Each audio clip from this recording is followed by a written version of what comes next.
صلی علی رسول الکریم۔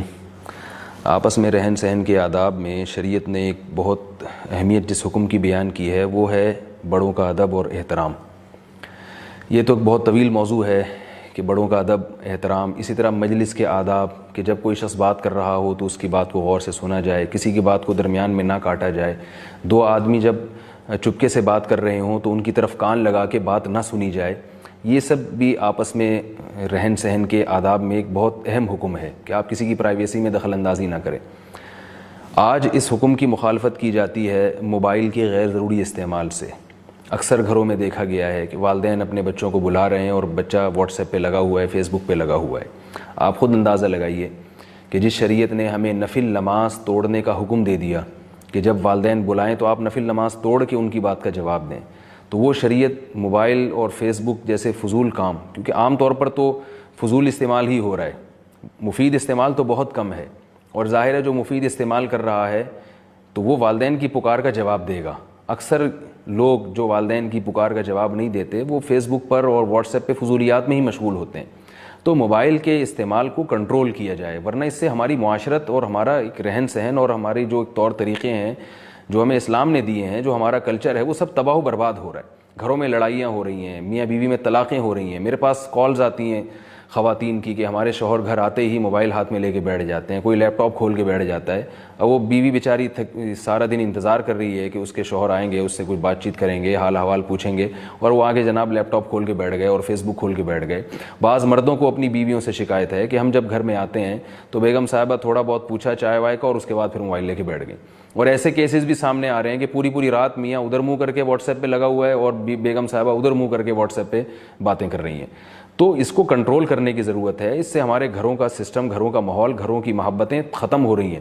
ایسا بھی ہوا ہے کہ مہمان آ کے بیٹھا ہوا ہے اور میزبان جناب اس کی طرف توجہ دینے کے بجائے وہ موبائل پہ لگا ہوا ہے، اپنے موبائل پہ باتیں کر رہا ہے، موبائل پہ SMS کے جوابات دیے جا رہے ہیں۔ بعض دفعہ ایسے ہوتا ہے کہ میزبان مہمان سے بات کر رہا ہے اور مہمان میزبان کا اتنا ٹائم لینے کے باوجود بھی موبائل پہ بات چیت میں مشغول ہے۔ تو یہ بھی ایک بے ادبی کی بات ہے۔ کسی نے بہت خوب کہا ہے کہ یہ موبائل فون نے دور کے لوگوں کو قریب کر دیا ہے اور قریب کے لوگوں کو دور کر دیا ہے۔ امریکہ میں بات ہو رہی ہے آپ سے، آپ کی امریکہ میں کسی سے بات ہو رہی ہے، لیکن جو آپ کے ملک میں، آپ کے گھر میں آپ کے ساتھ بیٹھا ہوا ہے اس سے آپ دور ہو چکے ہیں۔ تو اس کو کنٹرول کرنے کی ضرورت ہے، اور علماء اس کا ایک فارمولہ بیان کرتے ہیں، ایک اصول اور ضابطہ بیان کرتے ہیں کہ آپ صبح اٹھنے کے بعد آپ یہ فیصلہ کریں، ایک روٹین بنائیں کہ آج میں نے موبائل کو کتنا ٹائم دینا ہے، اس سے زیادہ آپ نے ٹائم نہیں دینا۔ 1 گھنٹہ ہے، 1.5 گھنٹہ ہے، آدھا گھنٹہ ہے، 2 گھنٹے، کوئی لمٹ ہونی چاہیے۔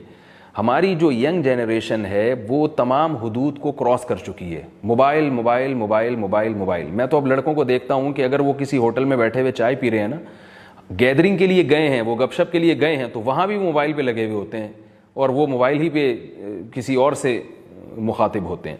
تو چلیں دوستوں میں اتنی بری بات نہیں ہے، لیکن گھر کے بڑوں کے سامنے، باپ بیٹھا ہے سامنے اور بیٹا موبائل پہ لگا ہوا ہے اور ماں بیٹھی ہے اور بیٹی موبائل پہ باتیں کر رہی ہے، یہ بہت سخت بے ادبی ہے والدین کی۔ شریعت نے والدین کے بہت تاکید کے ساتھ احکام بیان کیے ہیں۔ وَلَا تَقُل لَهُمَا اُفٍّ، ان کے سامنے اف مت کرو۔ وَاخْفِضْ لَهُمَا جَنَاحَ الذُّلِّ مِنَ الرَّحْمَةِ، ذلت سے اپنے بازوؤں کو ان کے سامنے جھکا کے رکھو، یعنی ان کی طرف توجہ رکھو۔ نفل نماز میں نے عرض کیا نا توڑنے کا حکم ہے، تو آپ اندازہ لگائیے کہ کتنی سخت بے ادبی ہے۔ ماں بیٹی کو پکار رہی ہے اور وہ موبائل پہ باتیں کر رہی ہے اور وہ جواب نہیں دے رہی۔ اور پھر یہ بھی یاد رکھیے کہ یہ میڈیکلی بہت سخت نقصان دہ ہے۔ اکثر لوگوں کا حافظہ کمزور ہو رہا ہے موبائل کا استعمال کرنے کی وجہ سے۔ لوگوں کی شکایتیں آتی ہیں، 24 گھنٹے موبائل کان پہ لگا رہتا ہے، کبھی ہینڈ فری کے ذریعے، کبھی بلوٹوتھ کے ذریعے، اور کبھی جناب ڈائریکٹ کان پہ لگاتے ہیں۔ تو اس طرح مسلسل آپ مشغول رہیں گے، آپ اسٹریس کا شکار ہو سکتے ہیں۔ لوگوں کو پتہ نہیں ہے لیکن لاشعوری طور پر وہ اسٹریس میں آ رہے ہیں، ڈپریشن میں آ رہے ہیں۔ یہاں تک کہ لوگ بتاتے ہیں کہ واش روم میں بھی ہم ہوتے ہیں تو موبائل کی جب گھنٹی بجتی ہے تو اس سے متاثر ہوتے ہیں لوگ، ایک فکر لگ جاتی ہے پتہ نہیں کس کا فون آ رہا ہے۔ تو اب انسان نا ریلیکس نہیں ہے، ڈرائیو کر رہے ہیں اس وقت فون آنا شروع ہو جائے تو آپ نے اگر سائلنٹ پہ بھی لگایا ہو، وائبریشن پہ ہو، تو پریشان ہونا شروع ہو جاتے ہیں۔ یہ 24 گھنٹے کی ٹینشن کیوں رکھی ہوئی ہے آپ نے؟ تو موبائل کو بند کر دیں یا اس کو بالکل آف کر دیں یا اس کو سائلنٹ پہ کریں بغیر وائبریشن کے، اور آپ ایک لمٹ متعین کریں کہ میں فلاں سے فلاں وقت تک صرف موبائل دیکھوں گا. میں نے اپنی زندگی میں جتنے بڑے علماء دیکھے ہیں, ان کی ٹوٹی پھوٹی صحبت اٹھائی ہے, تو میں نے یہ دیکھا ہے کہ موبائل فون کا بہت محدود استعمال کرتے ہیں. ان کے ٹائم ہیں, اس سے پہلے وہ آپ ان کو 100 دفعہ فون کر کے دیکھ لیں, کوشش کر لیں, وہ کال ریسیو نہیں کریں گے, کچھ بھی ہو جائے. لوگ یہ کہتے ہیں کہ بھئی ایمرجنسی میں بھی تو کچھ ہو سکتا ہے. تو دیکھیں, ہو سکنے کو دنیا میں بہت کچھ ہو سکتا ہے. صرف امکانات اور توہمات کی دنیا میں اگر چلیں گے تو پھر تو آپ کچھ بھی نہیں کر سکتے دنیا میں. تو خاص طور پہ نئی نسل کو, نوجوان نسل کو اس آفت سے بچانا ہم سب کی ذمہ داری ہے. اس کے لیے ایک اصول اور ضابطہ یہ ہے کہ گھر میں بچوں کو کبھی بھی موبائل لے کے نہ دیں. جب بچے سمجھدار ہو جائیں تو پھر ان کو پہلے موبائل کے آداب سکھائیں, اس کے بعد ان کے حوالے موبائل کریں. جب بھی آپ نے سنا ہوگا تبلیغ والوں سے ایک اکثر وہ بات کرتے ہیں کہ شریعت میں جب بھی کوئی کام کیا جائے تو پہلے اس کے احکام کا سیکھنا فرض ہے. جب آپ شادی کرتے ہیں تو آپ کو طلاق کے حکام پہلے پتہ ہونے چاہیے, بیوی کے حقوق پہلے پتہ ہونے چاہیے, عورت کو شوہر کے حقوق پہلے پتہ ہونے چاہیے. آپ جب تجارت کرتے ہیں تو آپ کو تجارت کے اصول اور ضوابط پہلے پتہ ہونے چاہیے. آپ جب کھانا کھاتے ہیں تو کھانا کھانے سے پہلے کھانے کے آداب سیکھتے ہیں. تو کھانے کے آداب بھی شریعت نے بتائے ہیں تاکہ ہم ایک تمیز سے زندگی گزاریں. تجارت کے آداب بھی بتائے ہیں, رہن سہن کے آداب بھی بتائے ہیں, گھر میں داخل ہونے کے آداب بتائے ہیں, سونے تک کے آداب بتائے ہیں, استنجا اور بیت الخلاء کے آداب بتائے ہیں. حالانکہ استنجا اور بیت الخلاء میں 24 گھنٹے میں 2 دفعہ جانا ہوتا ہے, سونا ہمیں زیادہ زیادہ 1 دفعہ یا 2 دفعہ ہوتا ہے. تو موبائل جو 24 گھنٹے ہماری جیب میں ہے, کیا اس کے کوئی آداب نہیں ہوں گے؟ کیا وہ بالکل بے لگام ہے؟ تو اس کے بھی کوئی آداب ہیں, اس کے بھی کوئی اصول اور ضوابط ہیں. تو اس کا ہم سب کو خیال کرنا چاہیے. الحمدللہ جامعۃ الرشید میں ہمارے اکابر اس پر بیٹھے اور غور کیا کہ بھی موبائل کا طلبہ میں بہت استعمال ہو رہا ہے اور بے لگام ہوتا جا رہا ہے, اس کو کیسے کنٹرول کیا جائے. تو تحقیق سے یہ بات ثابت آئی کہ ایسے سافٹ ویئر ایجاد ہو چکے ہیں جو آپ کے موبائل کو کنٹرول میں لے آتے ہیں. ایسے سافٹ ویئر ہیں کہ جیسا مثال کے طور پر آپ وہ سافٹ ویئر انسٹال کر دیں تو واٹس ایپ آپ اگر چاہیں گے 1 گھنٹہ چلے تو 1 گھنٹے کے بعد وہ چلے گا ہی نہیں. فیس بک 1 گھنٹے کے بعد اس کا آپ استعمال چاہیں گے بھی تو نہیں ہو سکتا. تو آپ کو اپنے اوپر پابندیاں لگانی پڑیں گی. تو ایسے سافٹ ویئر ہیں کہ جو موبائل کو کنٹرول میں لے آتے ہیں. تو آپ الحمدللہ جامعۃ الرشید نے ان سافٹ ویئر کا استعمال کیا, اس کے بہت مثبت نتائج آئے. اس میں بہت ساری ویب سائٹس بند ہو جاتی ہیں, بہت ساری فضولیات اور لغویات سے آپ بچ جاتے ہیں. آپ چاہیں گے بھی تو وہ نہیں ہو سکے گا.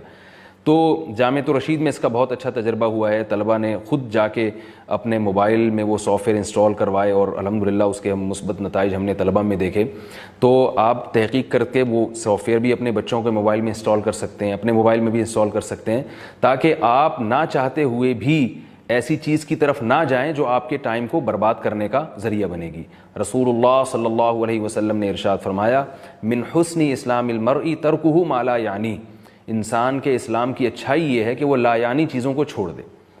اور ایک شیطان وسوسہ یہ ڈالتا ہے کہ موبائل میں آپ ہر کال کو ضروری سمجھتے ہیں, مفید سمجھتے ہیں. یہ ایک شیطان کی طرف سے وسوسہ ہوتا ہے. یا موبائل میں اس کو 2-2 3-3 گھنٹے دیکھنے کو آپ یہ سمجھتے ہیں کہ اس کا مجھے فائدہ ہوگا. تو اگر کسی کے ذہن میں یہ وسوسہ آ رہا ہے کہ موبائل کا اتنا زیادہ استعمال مجھے فائدہ پہنچا سکتا ہے, تو آپ یہ دیکھیں کہ آپ کے پاس جب فائدے کی 2 چیزیں ہیں, ایک کم اور ایک زیادہ, تو ہمیشہ عقل مند آدمی ایسی چیز کو اختیار کرتا ہے جس میں فائدہ زیادہ ہو. اگر موبائل کا زیادہ استعمال آپ کے لیے مفید ہے بھی, تو اس میں جو آپ کا ٹائم ویسٹ ہو رہا ہے, اس ٹائم میں آپ اس سے بھی زیادہ مفید کام کر سکتے تھے. آپ تعلیم کے میدان میں آگے بڑھ سکتے تھے, آپ تجارت کے میدان میں آگے بڑھ سکتے تھے, آپ عبادت کے میدان میں آگے بڑھ سکتے تھے. تو آپ نے اتنے بڑے کام اور فائدے کی چیز کو چھوڑ کر ایک چھوٹی سی چیز کے اوپر اپنا ٹائم ضائع کیا, تو یہ بھی ضائع کرنا ہی ہے. ایک بڑے نفع کو چھوڑ کر چھوٹا نفع لے لینا, یہ بھی نقصان کی بات ہے. اللہ تعالی ہمیں عمل کی توفیق عطا فرمائے اور وقت و قیمتی بنانے کی توفیق عطا فرمائے. یہ جو میں نے بات کی ہے نا کہ ایسے سافٹ ویئر آ رہے ہیں جس سے آپ اپنے آپ کو کنٹرول کر سکتے ہیں موبائل میں, اگر وہ سافٹ ویئر انسٹال کریں تو یہ اصل میں اس لیے کی ہے کہ یہ جو جدید ٹیکنالوجی ہے, اس کے شر سے بچنے کے لیے بھی آپ کو ٹیکنالوجی ہی کا استعمال کرنا پڑے گا. یعنی آپ دیسی طریقے سے نہیں بچ سکتے اس کے شر سے. دیسی طریقہ تو یہ ہے کہ موبائل اٹھا کے آپ پھینک دیں. تو اور ظاہر ہے اس سے تو آپ یعنی ایک ایسی چیز ہے جس کو یعنی جو کہنے والا ہے وہ خود اس پر عمل نہیں کر سکتا. ایک ضرورت ہے, بہت ساری یہ جو سائنسی ایجادات ہیں یہ ہماری ضرورتوں کو پورا کرنے کے لیے ہیں, ان کے مفید استعمال ہیں. تو اس کو بھی ٹیکنیکل طریقے سے ہی ہم نے قابو میں کرنا ہے.